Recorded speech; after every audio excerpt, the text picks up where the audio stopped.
Bonjour Gérard. Ah Philippe, oh ben, toi, on peut dire que tu es ponctuel. Bonjour, écoute. je te fais la bise. Bonjour mon ami. Bonjour à vous, Métrognon. T'es pas venu tout seul, t'es venu avec des légumes. Mais regarde ces légumes. Wow, J'ai récupéré ça chez un producteur de légumes bio qui est sur la commune de Nègrepelisse. Alors nous sommes ici à Nègrepelisse, c'est à côté de Montauban, et nous sommes dans un lieu atypique, vraiment. Qu'est-ce que c'est que ce lieu? Moi, je suis tombé sous le charme. C'est un château du XIIIe siècle qui a été construit par les comtes de Bruniquel. Et puis c'est un château qui a subi, tu sais, les aléas de l'histoire, la guerre de 100 ans et la ainsi de Révolution suite. française. Et puis ce château était pratiquement enterré. Et la commune de Nègrepelisse, il y a X années maintenant, à partir des années 2010, 2012, 2013, 2014, a déterré une partie du château.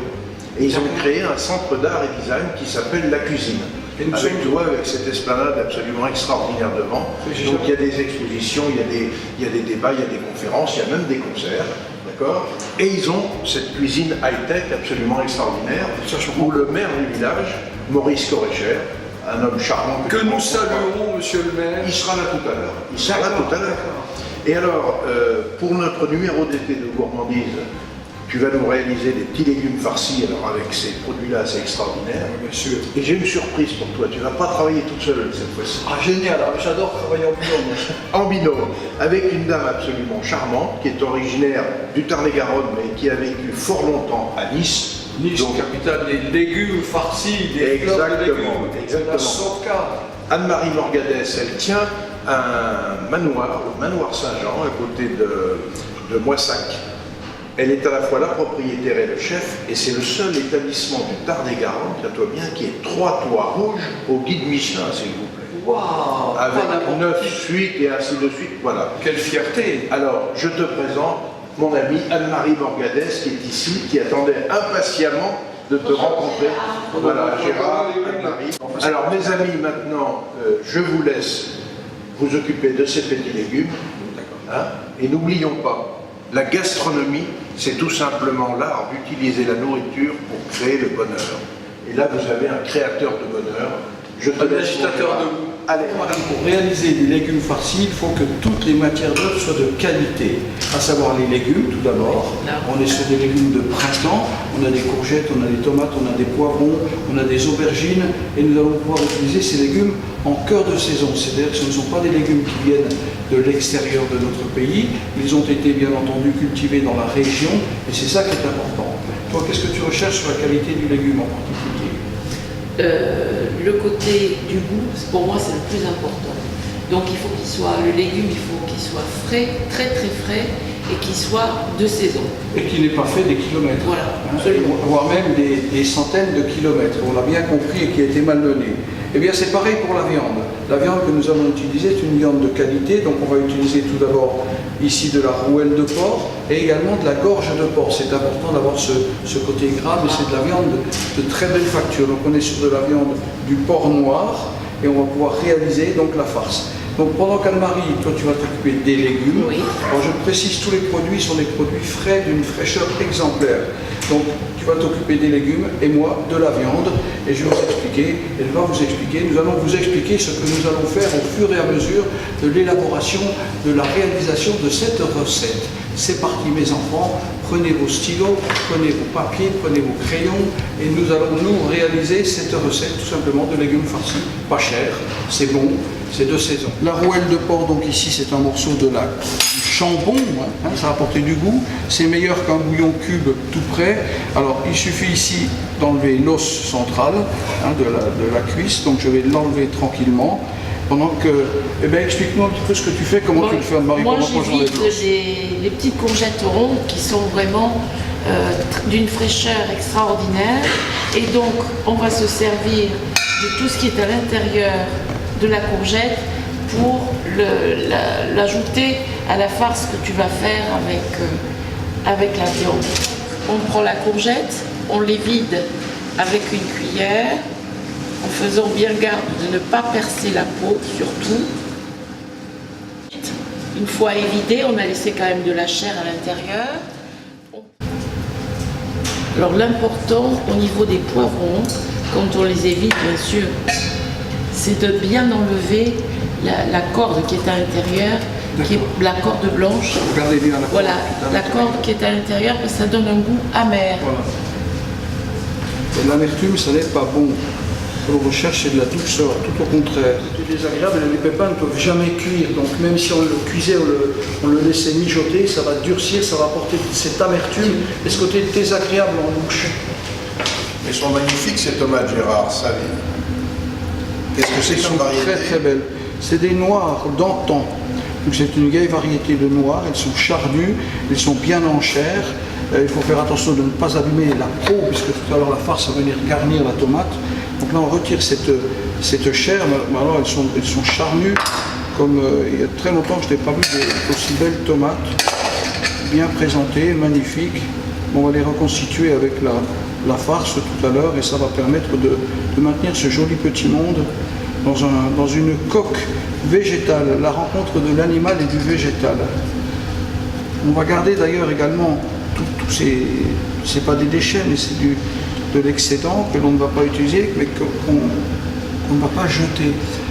Ça va nous permettre d'agrémenter la farce et de cuisiner les tomates avec ce jus tout à fait naturel, sans avoir recours à des produits industriels ou des produits manufacturés. Donc ici, on a évidé des légumes. Voilà, nous avons évidé les courgettes, les poivrons, les aubergines, les tomates, les aubergines. Alors je précise, de tailles différentes. Vous voyez, c'est pour ça on a de l'aubergine ici, on a de l'aubergine traditionnelle. On a du poivron, petit poivron, on a du gros poivron.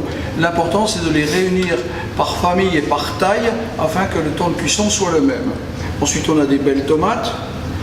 Ensuite, qu'est-ce que l'on a ici? Qu'est-ce que c'est que tout ça? Alors, ça, c'est la chair que nous avons récupérée des légumes évidés. Alors, attention, pas tous les légumes. Hein. Ah non, non. Les poivrons, on ne garde rien. L'intérieur. Par contre, pas. tous les autres légumes, on garde. Oui. Donc, les tomates, on a mis un peu de jus de tomates fraîches afin d'éviter qu'elles dessèchent. Donc, on a partagé moitié de la chair des tomates est ici et dans la farce.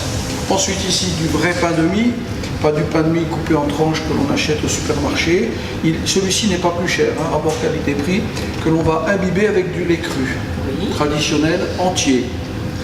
Ensuite, il nous faudra quelques œufs, du sel, du riz, et oui, du riz cru. Et là, on a pris du riz rond de Camargue. La Camargue est un pays au sein de la France, c'est une région au sein de la France qui produit du riz depuis que nous avons eu, alors on fait référence bien entendu à l'arrivée de toutes ces personnes qui venaient fuir les guerres à l'époque en Asie, et plus particulièrement le Vietnam, le Laos et le Cambodge, et la région, l'estuaire du Rhône et du Petit Rhône est une zone de production de riz en IGP. Et ici, la gorge de porc, dont on a vu tout à l'heure, apporter un peu de gras, et la rouelle de porc pour apporter de la matière, un peu d'huile d'olive, et de l'huile d'olive pressée à 240 kg.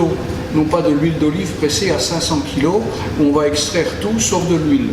Voilà, donc tous ces éléments, on laissera libre cours à la façon dont vous allez assaisonner votre farce. Là, je crois que chacun peut s'exprimer. On peut très bien utiliser du piment d'Espelette, du paprika, du curry, apporter du gourmand. Ça donne une dimension un petit peu sympathique. Et puis là, on a de la gorge de porc et de la rouelle de porc. Mais on peut très bien faire aussi ça avec de l'agneau ou du mouton. Une viande un petit peu grasse et donner du goût et donner de la farce avec des arômes et des saveurs différents. Ici, on a de la fleur de thym. On verra un petit peu en fonction de... On peut très bien partager la farce en trois et l'assaisonner de façon en fonction des tomates, des aubergines et des courgettes. Et avoir une farce personnalisée, à outrance, le plaisir de partager. Tiens, goûte ça, il y a un peu de piment d'Espelette, goûte ça. Et puis le sel, c'est du sel de Salis de Béarn. Donc on n'a utilisé que des bons produits et vous allez vous rendre compte que le prix de revient de ces recettes, c'est vraiment dérisoire par rapport à ce que l'on pourrait acheter. Alors, une question reste posée. Il existe dans le commerce traditionnel de la farce toute prête. Si vous en connaissez l'origine, si vous connaissez bien votre boucher, vous pouvez effectivement, parce que tout le monde n'a pas un mélangeur, n'a pas un batteur électrique, nous on va vous montrer comment il faut faire justement pour ne pas chauffer la viande, pour qu'elle soit saine, pour que la viande soit bien hachée finement, mais juste ce qu'il faut avec le grain qu'il faut, et que la vitesse de rotation ne dépasse pas les 50 tours minute. C'est important. N'allez pas faire une farce dans un blender qui tourne à 3000 tours minute. Vous allez obtenir un bloc abominable, une masse qui aura été chauffée par la vitesse de la rotation, et c'est une catastrophe, ma petite Anne-Marie. Donc on va voir avec un appareil moderne, mais tout le monde ne l'a pas. Si vous n'avez pas, achetez votre farce, mais finissez-la chez vous, assaisonnez-la chez vous, personnalisez-la chez vous, et puis vous pouvez la commander, bien entendu, chez votre boucher traditionnel, qui se fera un plaisir de réunir de la gorge de porc. Pourquoi j'utilise de la gorge? Tout simplement, c'est avec ça qu'on fait les rillettes. Et les rillettes, c'est onctueux. Les rillettes, ça n'est jamais sec. Donc ce que l'on veut, c'est que ce soit visuellement beau et que ce soit gourmandise, comme le nom du magazine, qui vous apporte ce plaisir de réaliser une recette. Qu'est-ce que c'est que de faire la cuisine pour les autres? Philippe l'a bien imaginé tout à l'heure. On est dans un lieu de partage, dans un lieu d'échange, dans un lieu de bonheur et de plaisir. Quand on prépare la cuisine, on prépare l'amour pour les autres. C'est les préliminaires. Et on reste sur une ligne de conduite pour arriver à la jouissance extrême, la dégustation et le partage. Et c'est ce que nous faisons ici à Nègrepelisse, dans ce lieu magique. Regardez cette cuisine absolument magnifique que la municipalité a transformée. C'est un lieu d'expression, c'est un lieu d'exposition, c'est un lieu de réalisation. Et je peux vous dire que des salles de dégustation, que des lieux de prestations, j'en connais, j'en ai connu et j'en connaîtrai d'autres. Mais celui-ci, il est vraiment magique. C'est un lieu magique. Il y a tout d'abord une équipe formidable que je voudrais saluer, des gens qui travaillent pour la mairie de Nègrepelisse.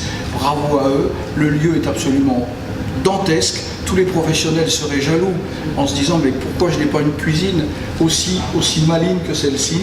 Il y a du matériel, il y a de l'équipement et vraiment je voulais saluer l'équipe municipale parce que c'est un vrai bonheur, un vrai plaisir de travailler dans des conditions pareilles. Donc venez à Nègrepelisse, vous pouvez louer cet emplacement et vous régaler à participer à des expositions. Qu'est-ce que tu vas faire là? Tu vas faire Je vais mettre les oignons gentiment. Il ne faut pas qu'ils colorent.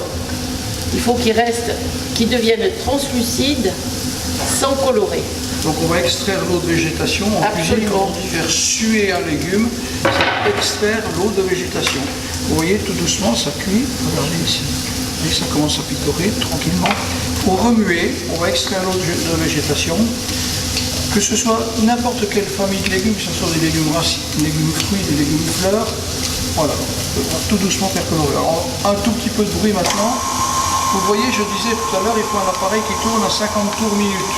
C'est-à-dire qu'il ne faut pas chauffer la viande. La viande, elle va rentrer à l'intérieur ici de la trémille et ça va permettre de pouvoir hacher la viande de façon maligne et intelligente. Regardez, je prends mes mains et là on a un haché bouché.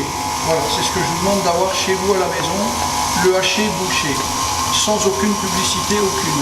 La viande, elle n'est pas en paquet. Si vous mettez ça dans un robot qui tourne trop vite avec une hélice, ces robots dont je tairai le nom ou la marque, eh bien ça tourne beaucoup trop vite et vous allez échauffer la viande. Ici, regardez, on va pouvoir. Il ne fatigue pas le robot, hein. C'est du semi-professionnel. Voilà, donc on va hacher la viande tranquillement et faire suer les échalotes. Et passer également les déchets des légumes, l'intérieur des légumes que nous avons coupés et vidés, à savoir les tomates, les aubergines, les courgettes, mais pas les poivrons. Donc ici à l'intérieur, vous utilisez un poussoir, bien entendu, pour hacher cette viande à la dernière minute. Donc regardez, je mets de temps en temps du gras, je mets de temps en temps de la viande, puisqu'il y avait de la gorge de porc, et je vais mettre un petit peu également des légumes. On va alterner avec des légumes Pour que ce gentil petit monde fasse copain-copain. Vous voyez, le robot ne faiblit pas. Et là, je vais mettre des aubergines et des courgettes. Vous allez voir, regardez un peu. Qui vont se mélanger à la farce. Pendant que les oignons ici sont en train de suer. Oui. Tout à l'heure, Anne-Marie qui parlait de translucide. Voilà. Ça commence tout doucement. Ça commence à venir, oui. Ça commence à venir. Alors après, la quantité de farce, il suffit d'acheter la quantité de farce que vous avez besoin. Si ce sont des gros légumes, il faut compter 100 g de farce par légume.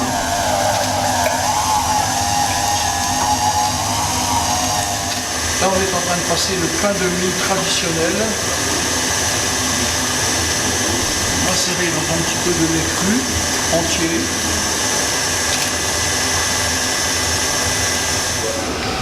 La farce est ici, donc il y a 1,5 kg de matière. On a rajouté 3 œufs entiers, frais, bio. On rajoute ici le sel qui a été pesé, 20 g par kilo de masse. Donc on met du sel de Salis de Berne, je le rappelle. Et ensuite, en dernier lieu, nous allons ajouter les oignons de Roscoff sués, translucides. Il ne faut pas qu'ils colorent. On va mélanger ça. Alors avec une main gantée, s'il vous plaît. Voilà, voilà, on met les oignons. Terminé, et la farce est terminée. Il suffit de rajouter de la fleur de thym pendant que tu vas malaxer. Oui. Je vais prendre de la fleur de thym.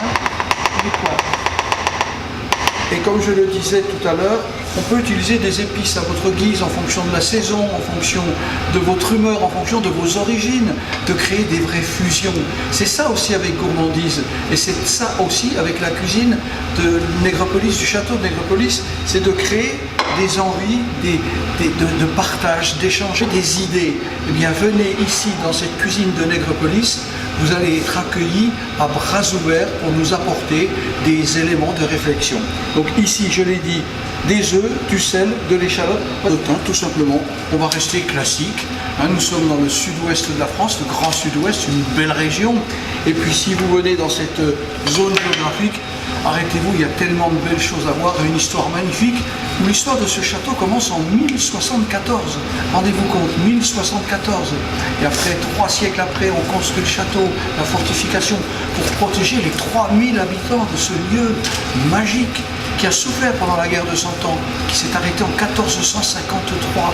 Rappelez-vous à Castillon-la-Bataille, où un certain maréchal Talbot a perdu la vie avec son fils à côté de Saint-Émilion. Et après, il y a 1453, la reddition des Anglais a été signée au château. Allez, je vous donne en mille. Quel est le château où a été signée la reddition des Anglais en 1462? Eh bien, c'est au château de Piquigny, dans la baie de Somme. Et oui, tout ça, c'est parti du sud-ouest et c'est remonté. La farce est en train de se faire et on va rajouter de la fleur de thym. Regardez ça si c'est pas beau. Ça nous donne des envies. Ici, c'est un agitateur, ce lieu, cette cuisine de Négropolis. Il embogue le thym. Oh là, le thym, c'est de la fleur. Allez, ça suffit.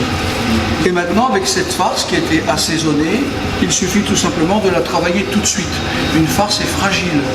Il ne faut pas la laisser, je dirais, traîner dans le coffre de la voiture. Si vous avez acheté de la farce chez votre boucher ou dans une surface moyenne, où vous connaissez l'origine de la viande, eh bien, ramenez ça chez vous dans une glacière, qu'il n'y ait pas de rupture de froid dans la chaîne du froid.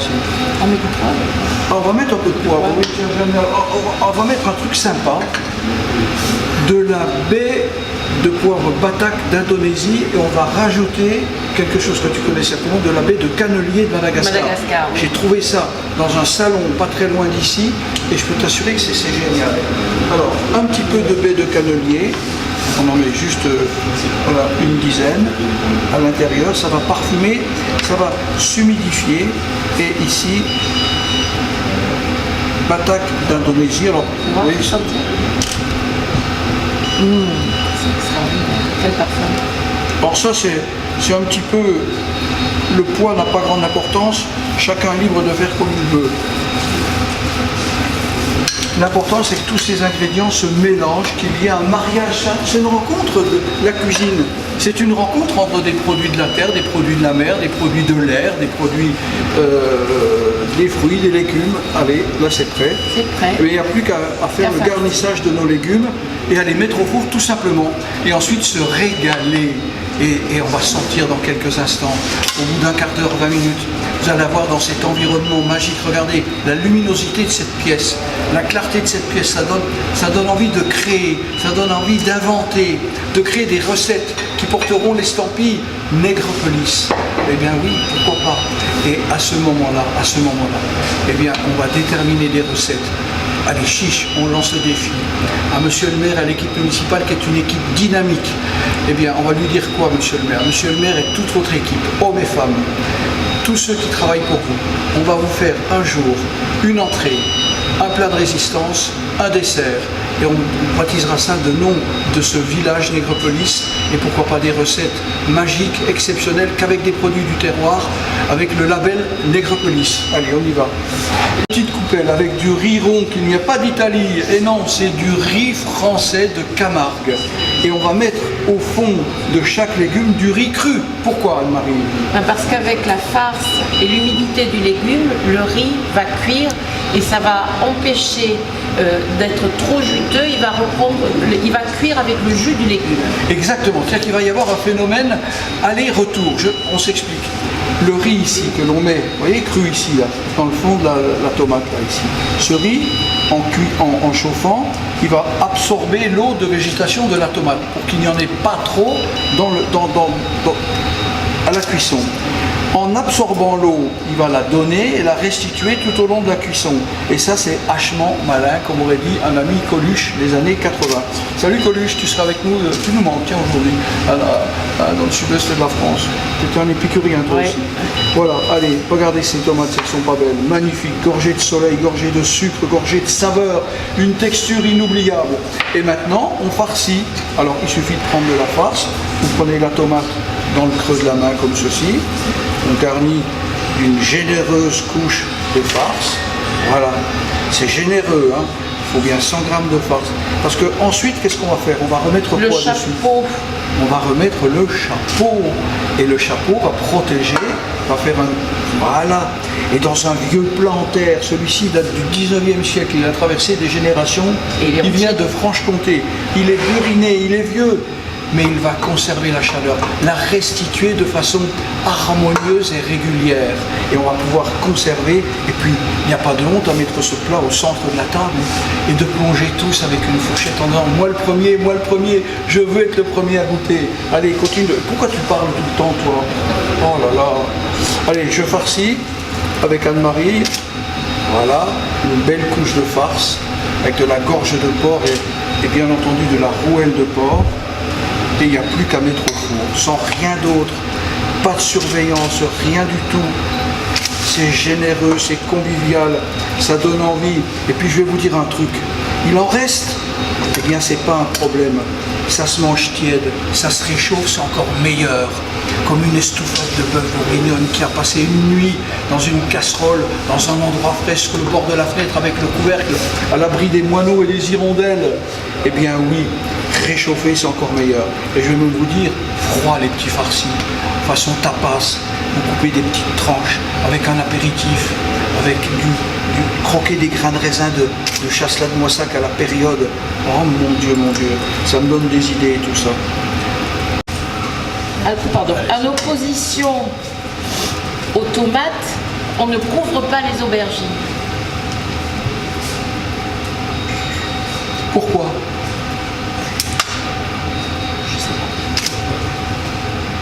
Mais j'ai jamais couvert les aubergines.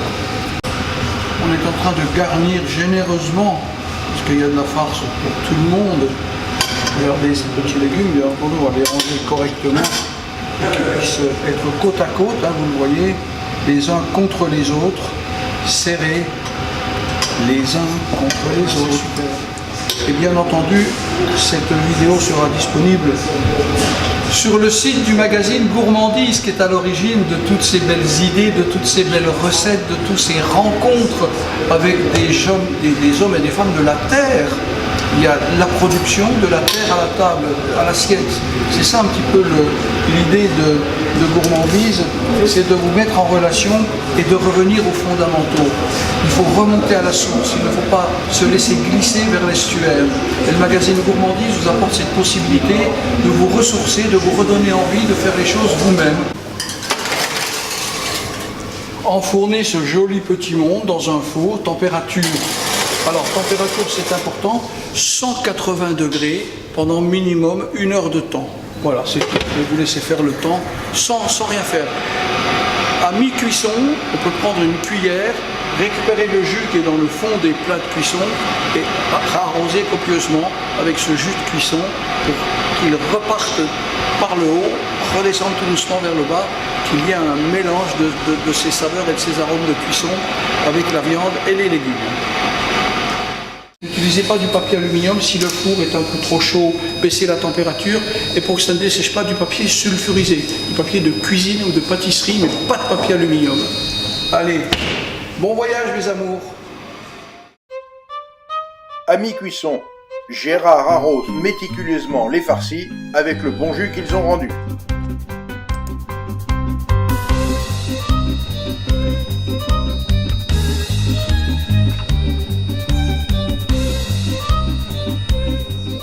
Enfin, pour clôturer cette très conviviale journée, il nous suffisait de passer à table pour déguster ces excellents légumes farcis. Accompagnés des savoureux vins bio de Michael Reynal, du domaine de Revel à Veissac, et ceux de Jean Plat, spécialiste de vins rares du pays catalan et créateur d'étiquettes originales et humoristiques.